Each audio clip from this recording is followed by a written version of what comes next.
I am very excited to try something new today on these salt and pepper shakers that I made. They have the cutest little mushroom hats on them, and they also have this really nice flat label plate on them, which I left completely empty until now because we are going to use overglazed decals. I have actually been curating a selection of vintage decals in secret, and I'm really excited to try them. Full disclosure, I did try them once already on this mug, and it did work, but it was not perfect. There were some bubbles that came through to the surface, and I do have a theory on what I think happened, but I don't know for sure. But for this experiment, I have two different sets of salt and pepper shakers, and we're gonna use two different types of decals. The first have the whole word salt and pepper written out on them. I realized after soaking them that I left way too much white space around the words, so I cut them off afterwards, and it definitely worked, but probably do that before. To apply ceramic decals, you soak them in water until the backing paper pops off. You apply them to the piece and squeegee off all of the water, and then they go back into the kiln for another firing. And while the first set was really easy to apply, the second set was significantly harder. The second kind of decals I used were this more ornate script font, and originally I was like, okay, they're brown, they're okay. But then I remembered that I got these decals sent to me from Elan Transfers. I haven't had the perfect project to use them on yet, but they start brown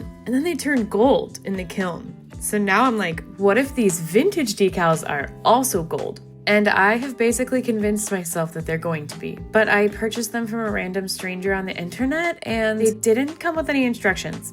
So I guess we're just gonna have to test them and see.